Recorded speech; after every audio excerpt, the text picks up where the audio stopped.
नमस्कार। आज हम लोग प्राचीन काल में वर्णित विवाह और विवाह के प्रकारों को इस वीडियो के माध्यम से जानने का प्रयास करेंगे कि प्राचीन काल में और महाभारत काल में जो विवाह से संबंधित चीज़ों को बताया गया है कि विवाह किसे कहा जाता है और विवाह के जो प्रकार बताए गए हैं उसे हम लोग जानने का प्रयास करेंगे। विवाह जो है वि उपसर्ग से बना है, जिसमें शब्द रूप वह धातु है। वह धातु में विस उपसर्ग लगा करके विवाह का निर्माण किया गया है।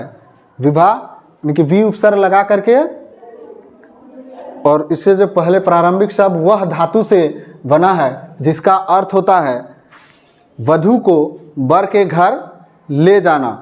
वधू को वर के घर ले जाना या ले जाने की क्रिया को ही विवाह कहा गया है। और विवाह प्राचीन काल से ही, यानी कि जो भारतीय संस्कार है, भारतीय संस्कारों में विवाह एक महत्वपूर्ण संस्कार माना गया है। 16 जो संस्कार हुआ करते हैं, 16 संस्कारों को हम लोग अगले किसी अन्य वीडियो में देखेंगे। जो प्राचीन काल में जो 16 संस्कारों की बात की गई है, उन्हीं संस्कारों में से एक संस्कार है विवाह। और इस विवाह वि उपसर्ग लगा करके, यानी कि वह धातु से बना है, जिसका अर्थ होता है वधू को वर के घर ले जाना। और इसमें प्राचीन काल में विवाह के 8 प्रकारों का वर्णन किया गया है। जो प्राचीन धर्म एवं कानून की जो संहिता है, यानी कि किताब है, पुस्तक है मनुस्मृति, जो प्राचीनतम जो धर्म है हिंदू धर्म में प्राचीनतम एवं जो कानूनी ग्रंथ है मनुस्मृति के द्वारा लिखा गया पुस्तक, मनु के द्वारा जो मनुस्मृति, जिसकी रचना काल 200 ईसा पूर्व से लेकर के 200 ईस्वी तक जिसमें इसकी रचना की गई थी, उसमें विवाह के 8 प्रकारों का वर्णन किया गया है कि विवाह के प्रकारों का। इसके साथ साथ जो महाभारत जो ग्रंथ है, हिंदुओं का पवित्र ग्रंथ है, उन ग्रंथों में भी विवाह के इन्हीं 8 प्रकारों का वर्णन किया गया है। इसमें महाभारत के जो आदि पर्व है, महाभारत के आदि पर्व में जो 102वें अध्याय है, अध्याय संख्या 102 के श्लोक क्रमांक 11 से लेकर के 17, श्लोक क्रमांक 11 से लेकर 17 में भीष्म पितामह ने भी इस विवाह के 8 प्रकारों का वर्णन किया है। चूँकि मनुस्मृति जो प्राचीनतम स्मृतियों में से एक है, जिसकी रचना मनु ने की थी, इसी कारण से इसे मनुस्मृति कहा गया है। और महाभारत के अध्याय 102 के श्लोक क्रमांक 11 से लेकर 17 तक विवाह के 8 प्रकारों का वर्णन किया गया है। काशी नरेश की कन्याओं यानी कि अम्बा और अम्बालिका को उसने अपहरण करके विचित्रवीर से विवाह करवाया था। और उसी विवाह करवाने के पूर्व जब उनके हरण कर रहे थे, उसी हरण के अवसर पर विवाह के 8 प्रकारों को भीष्म पितामह ने बताया था, जिसे हम लोग एक एक कर जानने का प्रयास करते हैं। यह भीष्म पितामह काशी नरेश की कन्या अम्बा और अम्बालिका को अपहरण करके कर लिया था और विचित्रवीर से विवाह करवाया था। तो उसी समय इसने विवाह के 8 प्रकारों का, प्राचीन काल के विवाह के 8 प्रकारों का वर्णन किया था, यानी कि उन्होंने विवाह के प्रकारों को बताया था। इसमें से सबसे पहला विवाह है, विवाह का रूप है ब्रह्म विवाह। ब्रह्म विवाह इसमें होता यह था कि किसी गुणवान व्यक्ति के साथ पूजा कर वस्त्राभूषण जो होते थे, वस्त्र और आभूषणों से उसको सुसज्जित कर दिया जाता था और कन्या का विवाह कर दिया जाता था। इसे ब्रह्म विवाह कहा जाता था। यानी कि किसी गुणवान व्यक्ति विशेष, जिसमें गुण हो, गुणवान व्यक्ति विशेष के साथ विवाह करते थे।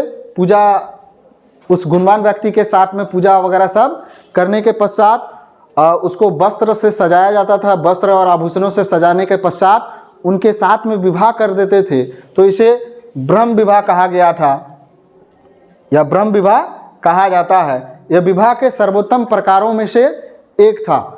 और जो विवाह का दूसरा प्रकार था वो था देव विवाह, यानी देवों के साथ विवाह, यानी कि विधिवत यज्ञ या अनुष्ठान करने वाले, जो विधिवत नियम के अनुसार में, विधि के अनुसार में जो अनुष्ठान करके साथ पूजा अर्चना करने के साथ साथ में जो अनुष्ठान करने वाले पुरोहितों के साथ जो विवाह कर दिया जाता था कन्या का, उसे देव विवाह कहा जाता था। यानी कि जो विधिवत यज्ञ या अनुष्ठान करने वाले पुरोहितों के साथ जिस भी कन्या का विवाह कर दिया जाता था उसे देव विवाह कहा जाता था। चूँकि उनका मानना यह था कि जो पुरोहितों के साथ विवाह कर देने का अर्थ हुआ कि वो देवताओं के साथ उनका विवाह हो जाता था, इसी कारण से इसे देव विवाह कहा जाता था। और जो विवाह के जो तीसरे प्रकार है उसे आर्ष विवाह कहा गया है। आर्ष विवाह में होता यह था कि वर से एक जोड़ी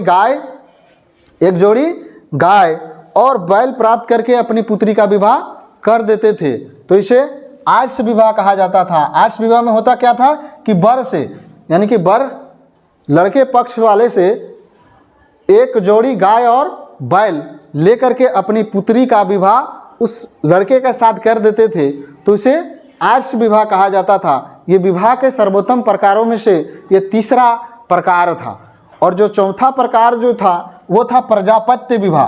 प्रजापत्य विवाह में होता यह था कि पिता जो होते थे, पिता वर से यह प्रतिज्ञा कराता था कि वह उसकी पुत्री मतलब जो वर होता था, वर और उसकी जो पुत्री है मिलजुल करके जो सामाजिक और धार्मिक जो रीति रिवाज परंपरा है उनका निर्वहन करेंगे और दोनों मिल करके इन सांसारिक जीवन को अच्छे ढंग से वो चलाने का काज करेंगे। और इनसे वो प्रतिज्ञा करवाते थे। जो आज जो विवाह के प्रकार होते हैं, जो सात रस्में हुआ करते हैं और कस्में जो खाया करते हैं और वो सातों रस्म जो निभाया करते हैं वो इसी हिसाब से हुआ करते हैं। और सामाजिक धार्मिक सारे नियमों की वो प्रतिज्ञा करते हैं, अग्नि को साक्षी मान करके इन चीज़ों का वो करते हैं, तो इसे ही प्रजापत्य विवाह कहा गया है। ये जो प्रथम, द्वितीय, तृतीय और चतुर्थ यानी कि पहला ब्रह्म विवाह, देव विवाह और आर्ष विवाह और प्रजापत्य विवाह, इन विवाहों को विवाह के सर्वोत्तम प्रकारों में से माना गया है और इन्हें समाज में सबसे अच्छा माना जाता था। इस विवाह को अच्छा, सर्वोत्तम माना जाता था, उत्तम माना जाता था। विवाह के जो प्रारंभिक 4 रूप थे या प्रकार थे, और जो 4 थे उनमें से अगला है 5वां में असुर विवाह। असुर विवाह में होता यह था कि वर से यथाशक्ति धन लेकर के, यानी कि वर से यानी कि लड़के पक्ष से वो धन लिया जाता था और लेकर के माता पिता अपनी कन्या का विवाह कर देते थे। वर से पैसा मतलब लड़के पक्ष से पैसा रकम लिया जाता था और रकम लेने के पश्चात वो अपनी बेटी का विवाह उस लड़के से कर देते थे, तो इसे असुर विवाह कहा जाता था। और जो अगला है विवाह के प्रकार जिसे गंधर्व विवाह कहा जाता था, यानी कि गंधर्व विवाह जिसे आज हम लोग लव मैरिज के नाम से जानते हैं, इसी को गंधर्व विवाह प्राचीन काल में कहा जाता था। जब वर और कन्या एक दूसरे के गुणों से आकर्षित होकर के या उनसे आकर्षित होकर के आपस में रजामंदी करके जब वो विवाह कर लेते थे, तो इसे गंधर्व विवाह या लव मैरिज के नाम से जाना जाता था। ये प्राचीनतम काल में इन विवाहों का प्रयोग किया जाता था और आज भी ये प्रचलित है।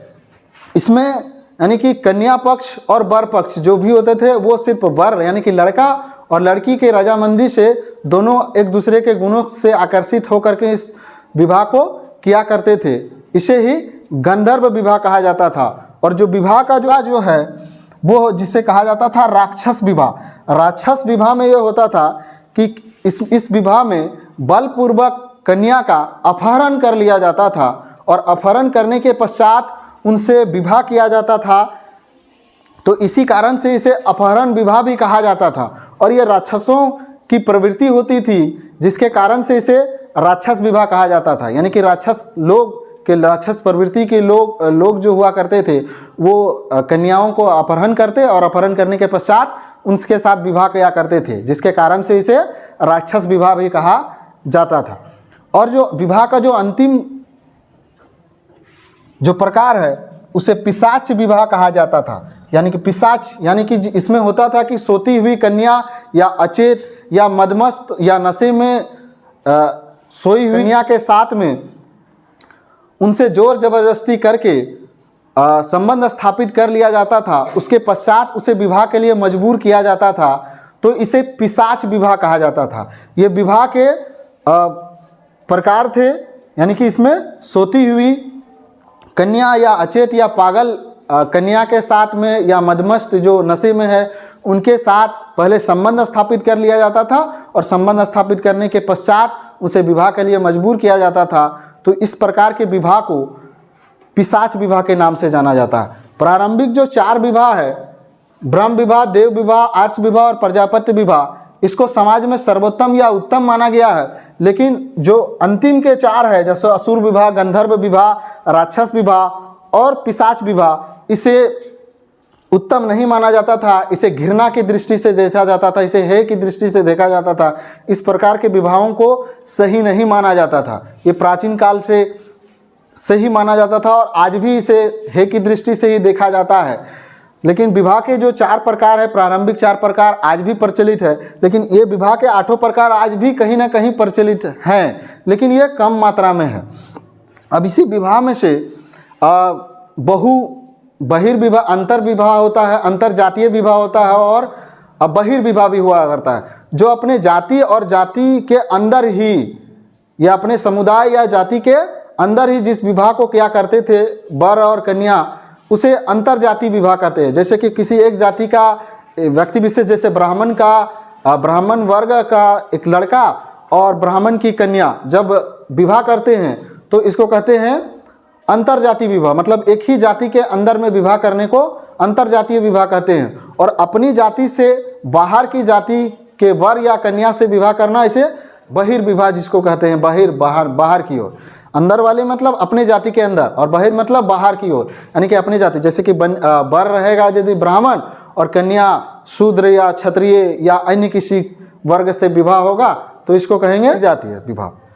और इसके साथ साथ बहुपत्नी विवाह भी प्रचलित में था। बहुपत्नी यानी कि जो वर के बहुत सारी पत्नियां, एक से अधिक, जैसे बिंबिसार, अशोक ने जैसे बहुत सारी पत्नियों के साथ में विवाह किया था, बिंबिसार ने भी बहुत सारी रानियों से विवाह किया था, तो इसे कहते हैं बहुपत्नी विवाह। और एक जो विवाह होता था बहुपति विवाह, जैसे द्रौपदी ने पांडु के पांडवों से विवाह किया था, उनके 5 पतियां थे, इसे बहुपति विवाह। जिसमें बहुत सारे पति हुआ करते हैं उसे बहुपति विवाह, और जिस विवाह में बहुत सारी पत्नियां हुआ करती है उसे बहुपत्नी विवाह, यानी कि बहुपत्नी विवाह के नाम से जाना जाता है। आशा है इसके मदद से आपने विवाह और विवाह के प्रकारों को जान लिया होगा।